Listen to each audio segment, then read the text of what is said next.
जय हिंद फ्रेंड्स, आप सभी का स्वागत है हमारे YouTube channel incredible classes online tech पर। मैं शिखर सेठ स्वागत करता हूं आपका आज के इस नए टॉपिक में, जिसका नाम है पूर्ति की लोच यानी इलास्टिसिटी ऑफ सप्लाई।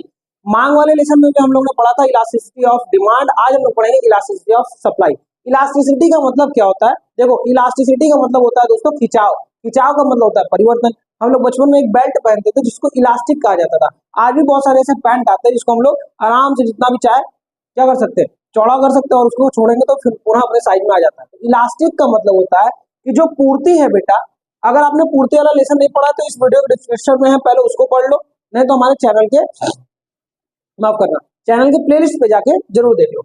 तो भैया जो पूर्ति है यानी जिसको हम लोग सप्लाई कहते हैं, एक्चुअली में सप्लाई वाले वीडियो को पहले आप लोग देख लो। सप्लाई हम लोग जब भी देखेंगे तो सप्लाई में भी परिवर्तन होता है, सप्लाई में भी इलास्टिसिटी आती है। अब सप्लाई में कैसे इलास्टिसिटी आती है, उसके क्या क्या प्रकार होते हैं, कीमत में परिवर्तन होने पर सप्लाई में क्यों परिवर्तन होता है, वो सभी बातें हम लोग को यहाँ पर डिस्कस करनी है। आइए एक बार इसकी परिभाषा को देख लेते हैं। पूर्ति की लोच से अभिप्राय कीमत में परिवर्तन के प्रतिक्रिया स्वरूप पूर्ति की मात्रा में परिवर्तन से होता है। बहुत ही साधारण बात है, दो बातें। जब कीमत में परिवर्तन होगा तो भैया मात्रा में भी परिवर्तन होगा। किसकी मात्रा में? पूर्ति की मात्रा में। यहाँ हम किसकी बात कर रहे हैं? पूर्ति की बात कर रहे हैं। तो जब भी कीमत बदलेगा तो पूर्ति में भी कुछ परिवर्तन होंगे, उसी को हम लोग कहते हैं क्या? इलास्टिसिटी ऑफ सप्लाई, यानी कि पूर्ति की लोच। अब पूर्ति की लोच कीमत लेवल पर, कीमत से ही प्रश्न आते हैं पेपर में, तो कीमत पर कैसे कीमत अगर घटाए या बढ़ाए तो पूर्ति की लोच क्या हो जाती है? उपस्थित हो जाती है। तो उसमें कुछ 5 पॉइंट्स आप लोग को पढ़ने, आप लोग मांग में भी पढ़े हुए हो। एक होता है पूर्णतः लोचदार, जहां बहुत ज्यादा परिवर्तन होता है पूर्ति में। एक होता है पूर्णतः बेलोचदार, बिल्कुल पूर्ति में परिवर्तन नहीं होता है। एक होता है इकाई के बराबर लोचदार, जितना कीमत में परिवर्तन उतना ही पूर्ति में परिवर्तन। एक होता है लोचदार, यानी कि लगभग दोनों में परिवर्तन होता है, कीमत में भी और इसमें पूर्ति में भी, पूर्ति में ज्यादा होता है। बेलोचदार, जहां परिवर्तन नहीं होगा, बेलोच नहीं होगा, किसमें नहीं होगा? तो पूर्ति में, लेकिन किसमें होगा? कीमत में। तो कीमत में ज्यादा होता है और पूर्ति में क्या होता है? थोड़ा सा कम होता है। पूर्णतः बेलोचदार है, यानी एकदम नहीं होगा परिवर्तन, कीमत बहुत ज्यादा बढ़ेगा घटेगा, परंतु ये नहीं घटेगा बढ़ेगा। ठीक है, फिलहाल हम लोग पढ़ते हैं पूर्णतः लोचदार पूर्ति।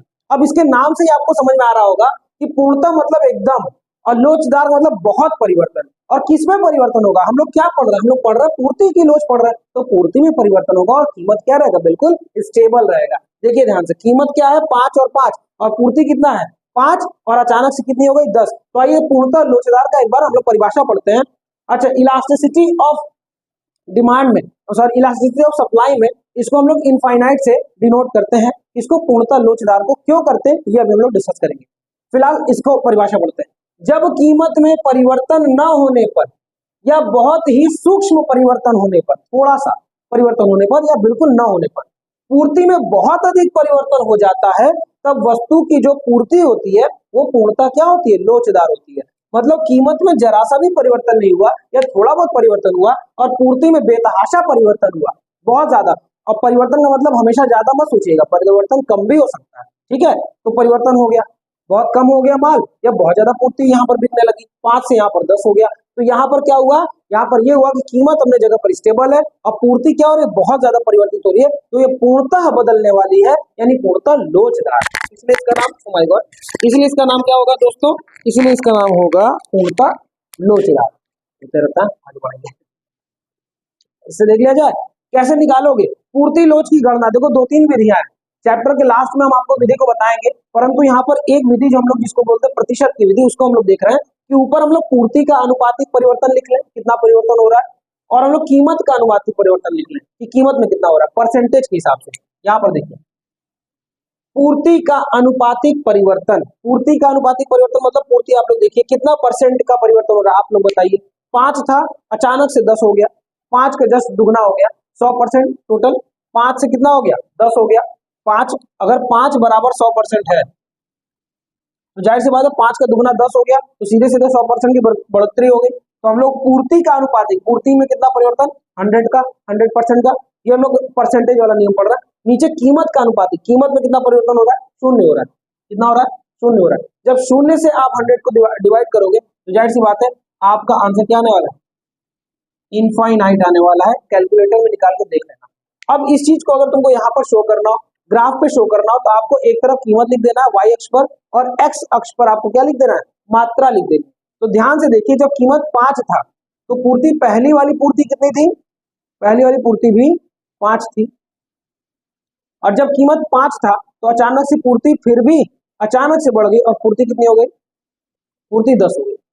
ये वाला पॉइंट और ये वाला पॉइंट क्या है, पूर्ति की लोच को यहाँ पर व्याख्यात करता है। तो एक साधारण सा अपने दिमाग से एक छोटा सा प्रश्न लेकर आप पूर्णतः लोचदार को क्या कर सकते हो, परिभाषित कर सकते हो। पेपर में आपके ये तो अति लघु में आ जाएगा या बहुविकल्पी में भी आ सकता है कि पूर्णतः लोचदार पूर्ति का जो वक्र होता है वह कैसा होता है, तो आप बोलोगे एक्स अक्ष के समानांतर होता है। देखो एकदम सीधा सीधा गया, एक्स अक्ष के बिल्कुल सीधा गया, एक्स अक्ष के समानांतर होता है। और ये जो क्वेश्चन है ये लघु में आ सकता है, पूर्णतः लोचदार पूर्ति को व्याख्यात कीजिए परिभाषा के साथ। तो आपको क्या बोलना है, लोच का मतलब परिवर्तन, पूर्णता का मतलब बहुत परिवर्तन, और किसमें परिवर्तन, जो हम लोग पढ़ रहे हैं टॉपिक यानी पूर्ति।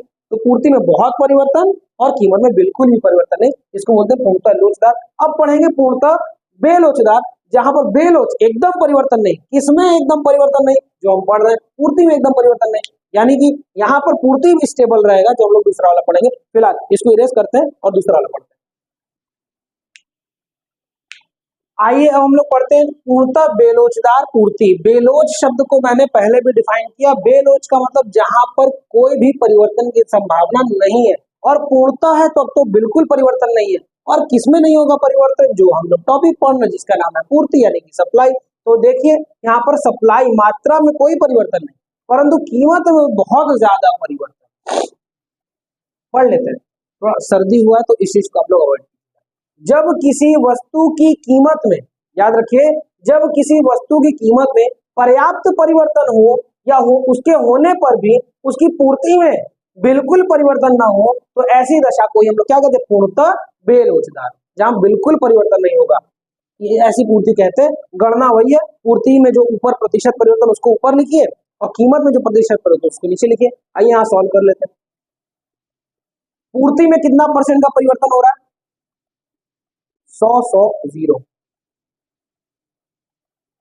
कीमत में कितने प्रतिशत का परिवर्तन हो रहा है, कीमत 200 था, 200 से 400 हो गया, 100% बढ़ गया। अब 100 का डिवाइड 0 में दोगे आंसर 0 ही आने वाला है, 0। Elasticity of demand is equal to 0। ये जो पूर्ति के आप लोग पढ़ रहे हो कि इसको गणना कैसे करें, पूर्ति का लोच निकालने का विधि, तो जो विधियां हैं दो, वो हम आपको नेक्स्ट चैप्टर में जरूर पढ़ाएंगे। तो आप लोग ध्यान रखिएगा, पहले इस चैप्टर को ध्यान से पढ़िए कि पूर्ति की लोच कितने प्रकार की होती है। आई होप आपको ये समझ में आया होगा। अब यहाँ देखिए इसको इस पे कैसे आप बता सकते हो। तो कीमत 200 से 400 हो गया। जब कीमत 200 थी तब भी कितना था मात्रा पूर्ति का, 100। जब कीमत 400 हो गई तब भी पूर्ति का मात्रा कितना है, 100 ही है। तो this is the line of supply. ये सप्लाई का क्या है, लाइन। इसको आप सभी लोग याद रखें।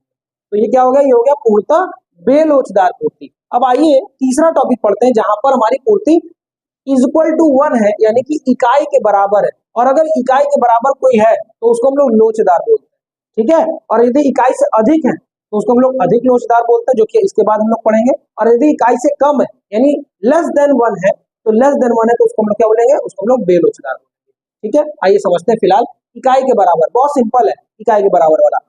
यदि वस्तु में कीमत परिवर्तन के कारण उसकी मात्रा में भी उतने ही अनुपात में परिवर्तन हो तो इसे इकाई के बराबर पूर्ति लोच कहते हैं।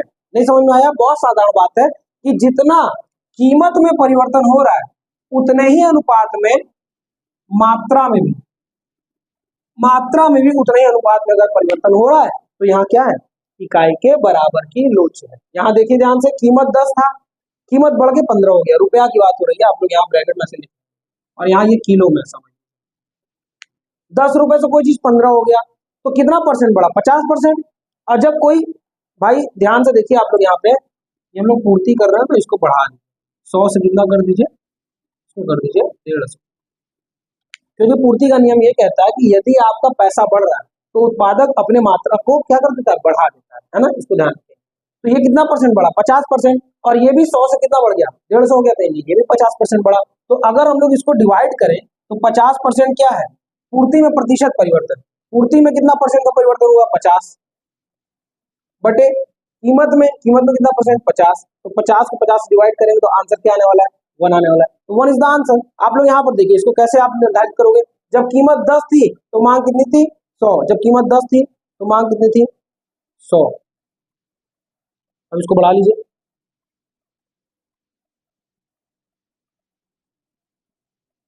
अब भैया ध्यान से देखिए, जब कीमत कितनी हो गई? 15, तो मांग बढ़कर कितनी हो गई? 150। ध्यान रखिएगा, इसको क्या कहते हैं? मांग नहीं बोले, माफ कीजिएगा, पूर्ति। तो इसको हम लोग क्या बोलेंगे? इसको पूर्ति का वक्र बोलेंगे। तो ध्यान से अगर हम लोग समझे इस बात को कि इकाई के बराबर लोचदार का मतलब कि लोचदार वस्तुएं हैं जिसमें परिवर्तन संभव है, तो इकाई के बराबर का क्या मतलब है? जितना कीमत में परिवर्तन उतना ही उसके पूर्ति में परिवर्तन। अब आइए अगला दो पढ़ते हैं, जिसको हम लोग बोलते हैं लोचदार और बेलोचदार। तो आइए अब हम लोग का जो अगला दो टॉपिक बचा हुआ उसको पढ़ते हैं, लोचदार अथवा इकाई से अधिक, और उसके बाद बेलोचदार। लोचदार का मतलब क्या होता है? फ्लेक्सिबल, जो ज्यादा फ्लेक्सिबल हो। तो क्या ज्यादा फ्लेक्सिबल होगा? हम लोग पढ़ क्या रहे? पूर्ति। तो पूर्ति की मात्रा में ज्यादा परिवर्तन होगा, किसके बनस्पत, किसके मुकाबले? कीमत के मुकाबले में पूर्ति में ज्यादा परिवर्तन होगा। पढ़ते हैं, जब किसी वस्तु की पूर्ति में, ध्यान दीजिएगा, जब किसी वस्तु की पूर्ति में अनुपातिक परिवर्तन कीमत के अनुपातिक परिवर्तन से क्या हो? अधिक हो। पूर्ति में अनुपातिक परिवर्तन कीमत के मुकाबले में क्या अधिक हो, तो ऐसी दशा में अधिक लोचदार पूर्ति इसको कहते हैं, या फिर लोचदार भी कहते हैं। लोच का मतलब क्या होता है? फ्लेक्सिबल। और फ्लेक्सिबल क्या होगा? जो परिवर्तित हो रहा है। क्या परिवर्तित हो रहा है? हम लोग किसके बारे में पढ़ रहे हैं? हम लोग पूर्ति के बारे में पढ़ रहे हैं। बस तो इतना याद रखेंगे, कीमत में भी परिवर्तन होगा, पूर्ति में भी होगा। पूर्ति में ज्यादा होगा, अगर ज्यादा हो रहा है तो वो क्या है? वो लोचदार है। कभी कभी पेपर में आपको ये सवाल दे देगा और बोलेगा बताओ इस ये जो आंकड़ा दिया ये क्या है? लोचदार है कि बेरोजगार है कि पूर्णतः बेरोजगार है? ऐसे कर देगा। फिर क्या करोगे? तो आपको ये भी याद रखना है और इसको भी याद रखना है। ध्यान से देखिए, और हमने यहाँ पर रूल नहीं लिखा हुआ। रूल आप सबको याद है, ऊपर पूर्ति का प्रतिशत और नीचे कीमत का प्रतिशत। तो आइए पूर्ति का प्रतिशत में देखिए कितना परसेंट का परिवर्तन हो रहा है? 100%। 50 से 100 हो गया सीधा। अगर 50 बराबर 100% है तो 50 और अगर बढ़ा दिया, यानी 100% बढ़ाए तब तो 100 हुआ। और 30 का यहाँ पर 39 हो गया। 30 का अगर 10% को देखें तो 30 का 10% 3 होता है, और 3 3 6 3 9, टोटल कितना परसेंट बढ़ा? 30% बस बढ़ा। 30% बढ़ा तो 39 हो गया। बेटा 30 का अगर हम लोग 10% निकालें, 3 कम 3 कितना आया? 3 आया कि नहीं आया? अब जब 3 आया तो 3 कितना हुआ? 10%। तो 20% कितना हुआ? 3 3 6। 30% कितना हुआ? 3 6 9। तो भाई इधर इधर कितना परसेंट का परिवर्तन आया? 30 का। अब इसको अगर तुम डिवाइड करोगे तो 30 का 3 बार 3 30 तिहाई, ऐसे करोगे, जो ऊपर होता है वो अंदर होता है। 30 तिहाई 90, 10 आएगा। फिर उसके बाद पॉइंट लगाओगे, जीरो बढ़ाओगे, 3.3 पॉइंट। अब जब 3.33 आ रहा है तो हम समझ गए कि ये इकाई से क्या, इसकी फ्लेक्सिबिलिटी इकाई से अधिक है, यानी वस्तु अधिक लोचदार है। समझ गए? यहाँ पर देखो, अगर ऐसे आएगा तो इसको बना भी लेना। जब 30 कीमत था, कीमत प्राइस, ये प्राइस है, ये सप्लाई है, कीमत 30 था तो हम लोग का सप्लाई कितना हो रहा था? 50। अब सभी उत्पादक जब अपना पैसा बढ़ाते हैं, जाहिर सी बात है, तो कीमत अगर हम लोग यहाँ 45 है तो 39 यहाँ पर कुछ आएगा, ये वाले पॉइंट पर, तो यहाँ पर 39 हुआ, तो यहाँ पर सप्लाई बढ़ के कितना हो गया? 100 हो गया। बस इसको आप ऐसे दर्शा देना। ठीक उल्टा इसमें पकड़ लो, बेलोच नहीं होगा परिवर्तन। किसमें नहीं होगा? किसमें नहीं होगा? तो हम लोग क्या पढ़ रहे हैं? पूर्ति पढ़ रहे हैं। पूर्ति में नहीं होगा, होगा कम होगा। किसके मुकाबले? कीमत। यहाँ कीमत ज्यादा बदलेगी, पूर्ति क्या होगा? बहुत कम बदलेगा। देखो, जब किसी वस्तु की पूर्ति में अनुपातिक परिवर्तन उस वस्तु की कीमत में, उस वस्तु की कीमत में अनुपातिक परिवर्तन से क्या हो? कम हो। पूर्ति में इस कीमत के मुकाबले में कम हो, तो ऐसी दशा को बेलोच कहते हैं। बेलोच का मतलब जहां परिवर्तन नहीं हो रहा है ज्यादा। कहाँ ज्यादा नहीं हो रहा है? पूर्ति में। और कहाँ ज्यादा हो रहा है? कीमत। यहाँ पे हो रहा है, यहाँ पे पूर्ति में नहीं हो रहा है। ध्यान से देखिए, ऊपर पूर्ति नीचे कीमत। 4 का 6 कितना परसेंट बढ़ा? 4 अपने आप में 100% है, तो 4 का आधा कितना होता है? 2, तो वो 50%। ऊपर कितना हुआ? 50%। 4 में 2 जोड़ोगे 6 आएगा ना, और 4 का आधा भी कितना होता है? 2 होता है। अगर 4 अपने आप में 100% है तो 2 अपने आप में 50 हुआ ना, कॉमन सेंस है। कीमत है 200, दुगना हो गया 400, यानी 100% का। अब इसको जब डिवाइड दोगे तो 0 पॉइंट में आंसर आएगा, यानी इकाई से कम आएगा, यानी वस्तु बेलोचदार है। देख लो, जो अंदर होता है, जो ऊपर होता है वही अंदर होता है। 100 से डिवाइड किए, 0 लगा के पॉइंट लगाओगे तब आएगा 0.5, तब आएगा 5। 0.5 आ रहा है गणना करने पे, इसका मतलब यहाँ पर ये इकाई से कम है, यानी वस्तु बेलोचदार है। इसको यहाँ पे दिखा दो। जब आपका कीमत 200 था, पूर्ति 4 की थी, 4 इकाई की 4 किलो की, कीमत जब 400 होगा, पूर्ति क्या होगी, बढ़ गई।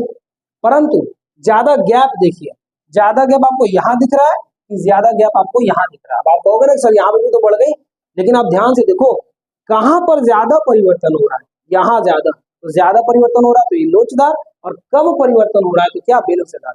बेलोचदार में हमें ये नहीं कहा ना बिल्कुल परिवर्तन होगा, परिवर्तन होगा लेकिन कीमत के मुकाबले में कम होगा।